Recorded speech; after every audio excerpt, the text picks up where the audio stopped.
2004, theft. 2004, theft. 2005, felony theft. 2005, theft. 2005, theft. Buckle up, this is the Criminal History Express. Back-to-back theft charges like a greatest hits reel. At what point does the system finally say enough? Person, felony theft from a person. Possession of a controlled substance, 2007. Possession of a controlled substance, 2007.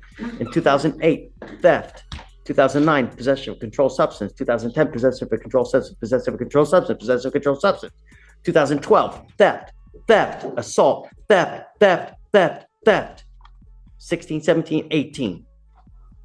Now, 2019, theft. 2020, theft. 2021, theft. 2021, theft. 2021, criminal trespass. 2021, theft. 2022, theft. 2022, criminal trespass. 2022, theft. 22, theft. 22, theft. 24, theft. 23, theft. 23, theft. And now, another. This is where background noise turns into full-blown courtroom drama. The judge is checking for probable cause. Is there enough to move forward? With a rap sheet like that, it's almost like asking if the sun is hot. We are going to do probable cause. You have the right to remain silent. Anything you say can or will be used against you. You have the right to have an attorney present. If you cannot afford one, one will be appointed to you. Yes, Judge. On August 29th, 2024, officers responded to a theft of business at a Walmart in Harris County, Texas. Shoplifting, but no officer responded to take the report at that time. The complainant showed the officer the surveillance video, and the officer observed the defendant select a blue tote, walk towards the automotive section, look around to see if anyone was observing her actions, and select multiple Benzoyl motor oil cords off the shelf and conceal them in the tote. The defendant was then observed walking towards the health and beauty section and exiting through an emergency fire door without attempt to pay for the tote or the concealed oil. How much the value? Let me check the OR, Your Honor. It's not in the DIMS. And I'm guessing because they know it's going to be reduced to a misdemeanor, they just now file it as misdemeanors, Michael, instead of a felony? I'm sorry, what's the question, Judge? Do they hence assume intake that it's going to be reduced to a misdemeanor as to why they filed it as a misdemeanor? You know what, Judge, this has been happening a lot and I'm not sure why. I think honestly, a lot of it is negligence into not looking at what their criminal history is before they file the charge. Quite honestly, because I see it a lot and I don't think there's any policy for it. And Your Honor, the total is $98. Amber, I'm going to find that there's probable cause to go forward with the case. I'm now sending you for a drug test. I want to know what, if anything, is in your system, and you're to come right back, and then we will discuss where we go from here. I'm going to put a GPS monitor on you, and I'm forbidding you from going to any store that you have a prior contact with in a theft case. Do you understand? And if I... There it is. The hammer drops. No more catch and release. The judge just shut the revolving door for good. This isn't only punishment, it's a shot at forcing accountability and maybe breaking the cycle. But here's the real question. Is it already too late? Contact with any of these stores, I'm going to make your bond so high your teeth are going to fall out. Do you understand? Yes, catch and release days are over. No more catch and release. We are going to get to the bottom of why this continues to happen. And if that means some kind of treatment facility with a dual diagnosis residential program, then hey, but now you're working what? 30 thefts? Stops today. First things first, I'm sending you for a drug test. You must come right back. And if you fail to come back, if you fail to take the drug test, your bond will hit the skyline. You understand? Mr. Garris, we have a doozy on our hands now.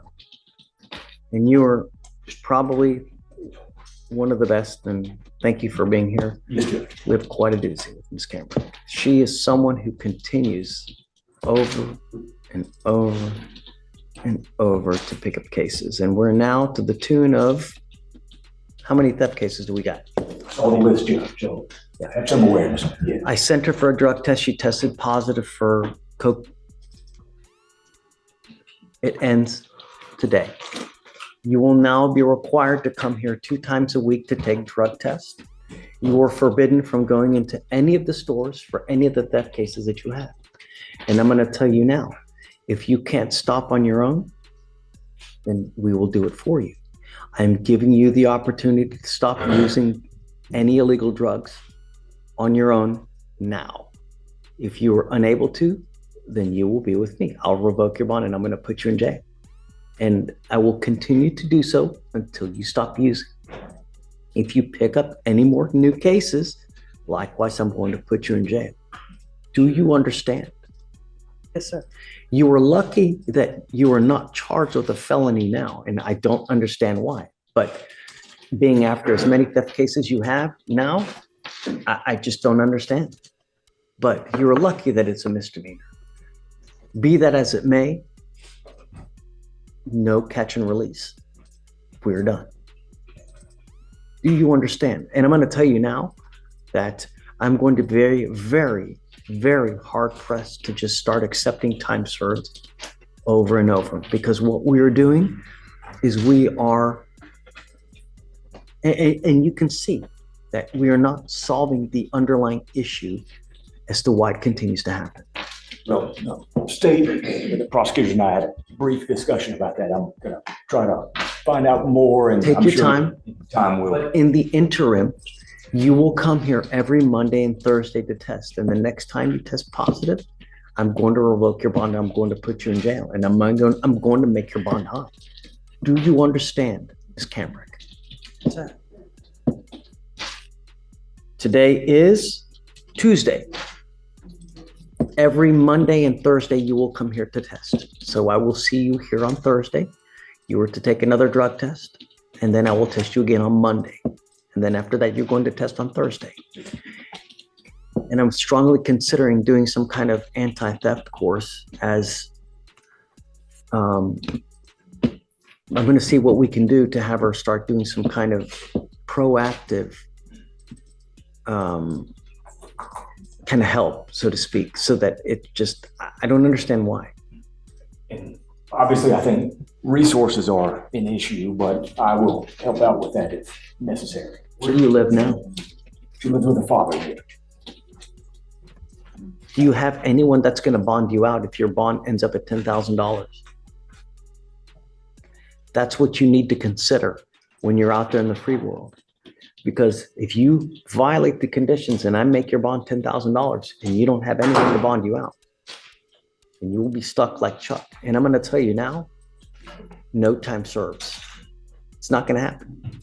Because what we are doing is I am failing you, because you continue to pick up these cases and we continue to accept time serves, and you continue to go out there and you continue to pick up new cases over to 30 to 45.